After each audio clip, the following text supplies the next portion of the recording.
Assalamualaikum warahmatullahi wabarakatuh. Nama saya Andan Sari Susanti. Di sini saya akan menjelaskan tentang kalimat efektif. Pengertian kalimat efektif. Berdasarkan Kamus Besar Bahasa Indonesia, kalimat adalah suatu bahasa yang secara relatif berdiri sendiri, mempunyai pola intonasi final dan secara aktual ataupun potensial terdiri atas klausa. Sedangkan efektif berdasarkan Kamus Besar Bahasa Indonesia diartikan sebagai ada efek, itu akibat, pengaruh atau kesan. Jadi dapat diartikan kalimat efektif adalah suatu bahasa yang lengkap dan sesuai kaidah yang dapat mengakibatkan pembaca atau pendengar mudah memahami. Kalimat efektif yakni kalimat yang dapat mengungkapkan gagasan pemakainya secara tepat dan dapat dipahami secara tepat pula. Efektif dalam hal ini adalah ukuran kalimat yang memiliki kemampuan menimbulkan gagasan atau pikiran pada pendengar atau pembaca. Dengan kata lain, kalimat efektif adalah kalimat yang dapat mewakili pikiran penulis atau pembicara secara tepat sehingga pendengar atau pembaca dapat memahami pikiran tersebut dengan mudah, jelas, dan lengkap seperti apa yang dimaksud oleh penulis atau pembacanya.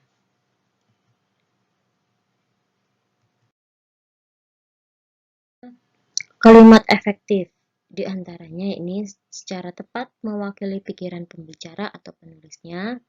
Dan yang kedua, mengemukakan pemahaman yang sama tepatnya antara pikiran pendengar atau pembaca dengan yang dipikirkan pembaca atau penulisnya. Struktur kalimat efektif diantaranya yaitu subjek, predikat, objek, keterangan. Bagian dari kalimat yang menunjukkan pelaku, dapat berupa orang, tempat, atau benda.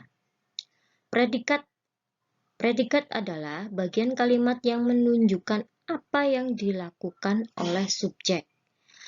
Biasanya berupa kata kerja. Sedangkan objek merupakan bagian kalimat yang menunjukkan hal atau benda yang menjadi sasaran, biasanya berupa nomina. Dan keterangan merupakan kalimat yang menunjukkan tujuan cara, waktu, tempat, atau sebab akibat. Biasanya ditandai dengan penggunaan konjungsi atau kata hubung.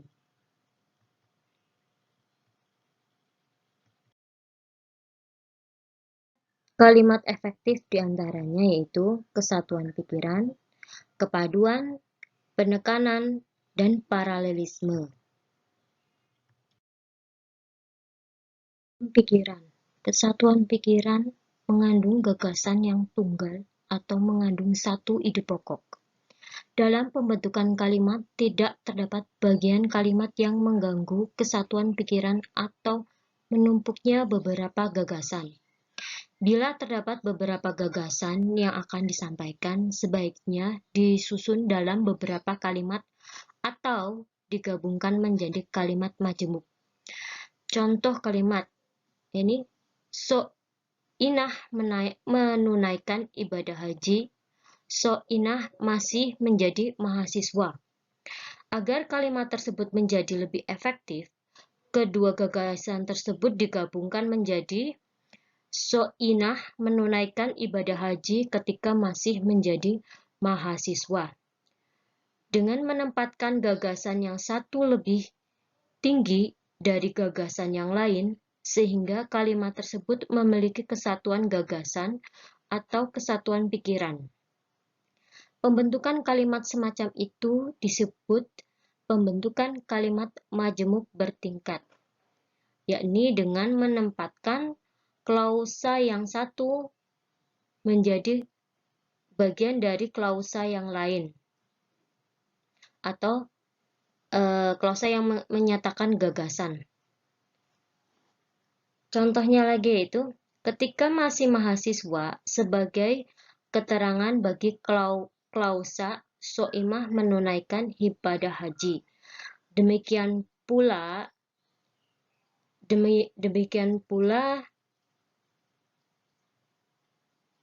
kalimat Soinah masih menjadi mahasiswa ketika menunaikan ibadah haji. Terdiri dari dua gagasan, yaitu Soinah masih menjadi mahasiswa dan Soinah menaikkan ibadah haji. Klausa Soinah masih menjadi mahasiswa sebagai klausa utama, sedangkan Soinah menunaikan ibadah haji sebagai klausa bawahan. Selanjutnya, kepaduan. Menurut Keraf, kepaduan atau kohesi ialah antara bagian kalimat yang satu dengan bagian kalimat yang lain. Hubungan tersebut mencakup hubungan yang jelas antara subjek dan predikat, hubungan antara predikat dengan objek, serta dengan keterangan yang menjelaskan unsur pokok tersebut. Hubungan antar bagian yang kohesi atau padu menciptakan kesatuan pikiran.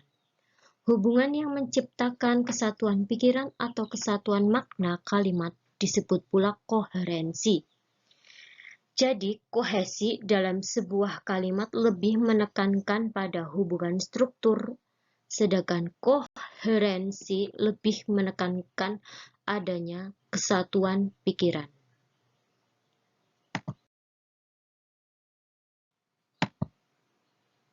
Contoh kalimat kepaduan. Contohnya kalimat, bagi mahasiswa yang belum membayar SPP supaya segera melunasi di Biro Keuangan. Sesuai dengan usulan tersebut, mengharapkan agar ada kesamaan pendapat dalam menangani kasus bentrokan antar warga. Di toko ini menjual majalah Anak yang Soleh. Dalam kalimat tersebut, terdapat hubungan antara SP dengan O yang kurang sesuai. Subjek dalam kalimat tersebut tidak jelas. Subjek seharusnya tidak diawali dengan kata penghubung atau kata depan. Sehingga pada kalimat tersebut yang menjadi objek, yang menjadi subjek yaitu mahasiswa, usul tersebut, dan di toko ini. Pada kalimat di toko ini menjual majalah Anak yang Soleh dapat diubah menjadi kalimat pasif, yaitu dengan mengubah kata menjual menjadi dijual. Jadi kalimatnya dapat berubah, di toko ini dijual majalah Anak yang Soleh. Sehingga subjek kalimat tersebut adalah majalah Anak yang Soleh. 3. Penekanan. Setiap kalimat mempunyai sebuah ide pokok atau inti pikiran. Ide pokok ini biasanya ditekankan atau ditonjolkan oleh penulis atau pembicara. Seorang pembicara biasanya memberi penekanan kepada kalimat dengan memperlambat ucapan, meninggikan suara, dan sebagainya pada kalimat tadi. Dengan demikian, penekanan adalah menekankan bagian-bagian yang penting dalam kalimat. Dalam penulisan, ada berbagai cara untuk memberi penekanan bagi kalimat, di antaranya posisi dalam kalimat, repetisi, pertentangan, dan penambahan partikel.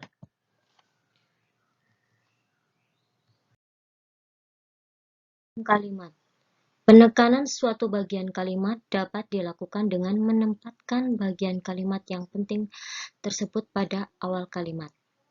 Contoh kalimat. Ketua Program Studi Pendidikan Bahasa dan Sastra Indonesia membuka seminar nasional Bahasa dan Sastra Indonesia di Auditorium Ukhuwah Islamiyah Kamis pekan lalu. Dalam kalimat tersebut, Ketua Program Studi Pendidikan Bahasa dan Sastra Indonesia merupakan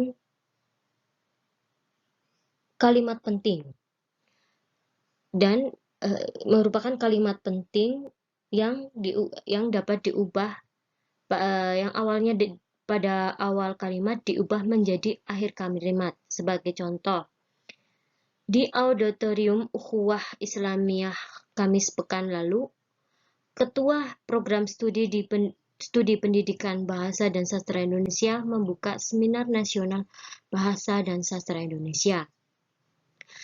Selain diubah menjadi akhir kalimat, kalimat tersebut juga dapat diubah berdasarkan keterangan waktu.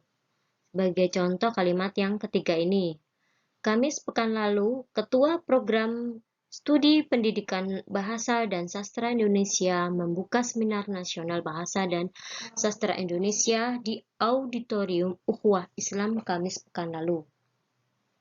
Selain kalimat di atas, dapat juga sebagai contoh, yaitu kalimat mereka berkunjung ke rumah kami ketika anak-anak masih kecil. Kata mereka merupakan kalimat penting. Dan kalimat ini bisa diubah menjadi, kalimat mereka dapat diubah menjadi keterangan. Sehingga menjadi keterangan, sehingga kalimat menjadi ketika anak-anak masih kecil, mereka berkunjung ke rumah kami.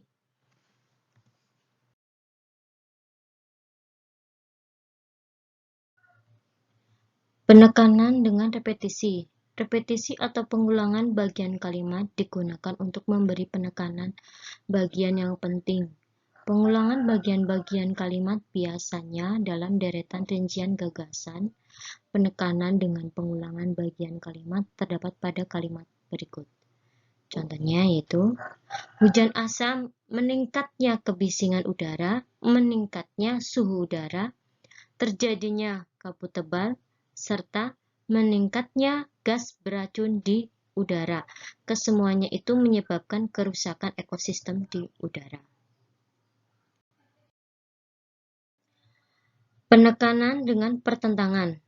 Untuk memperjelas gagasan dalam kalimat, kalimat dapat disusun dengan mempertentangkan gagasan yang satu dengan yang lain. Contoh kalimat. Kesadaran untuk disiplin di jalan raya tidak hanya dalam menjaga keselamatan diri sendiri, tetapi juga untuk kepentingan pengguna jalan yang lain. Dalam kalimat tersebut menggunakan konjungsi tetapi.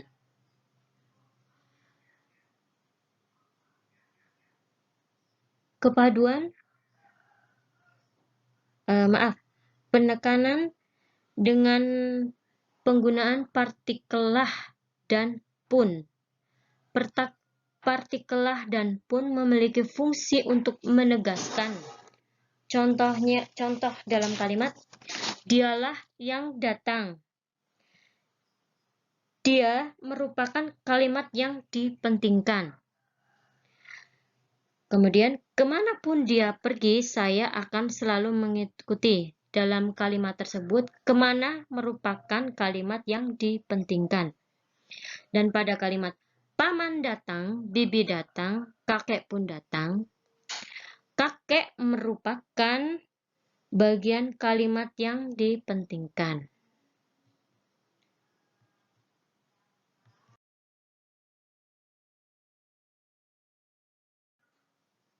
Syarat kalimat efektif selanjutnya yaitu paralelisme. Paralelisme atau kesejajaran adalah pengembangan paragraf dengan cara menyejajarkan gagasan yang sederajat dengan menggunakan kelas kata atau imbuhan yang sama. Itu menurut Kerralf. Paralelisme atau kesejajaran adalah terdapat Sebaliknya, unsur-unsur yang sama derajatnya, sama pola atau susunan kata dan frase yang dipakai di dalam kalimat. Umpama dalam sebuah perincian, unsur pertama menggunakan verba, unsur kedua dan seterusnya juga verba. Jika bentuk pertama menggunakan nomina, bentuk berikutnya juga harus nomina. Contoh kalimat paralelisme.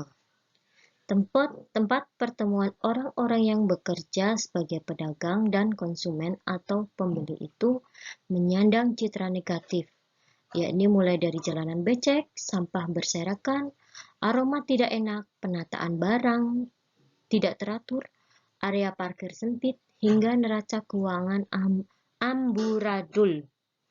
Pada kalimat tersebut, urutan gagasan rincian dikemukakan dengan menggunakan kelas kata yang sama, yakni jalanan, sampah, aroma, penataan, yang dinyatakan dengan kelas kata benda.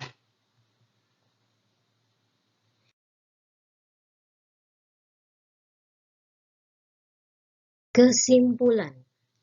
Kalimat efektif adalah kalimat yang dapat mengungkapkan gagasan penulis atau pembicara secara tepat sehingga dapat dipahami oleh pembaca atau pendengar secara tepat pula. Efektif dalam hal ini adalah ukuran kalimat yang memiliki kemampuan menimbulkan gagasan atau pikiran pada pendengar atau pembaca. Dengan kata lain, kalimat efektif adalah kalimat yang dapat mewakili pikiran penulis atau pembaca secara tepat sehingga pendengar atau pembicara dapat memahami pikiran tersebut dengan mudah, jelas, dan lengkap seperti apa yang dimaksud oleh penulis atau pembicaranya.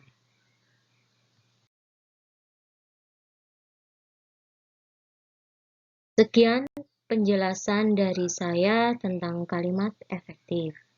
Waalaikumsalam warahmatullahi wabarakatuh.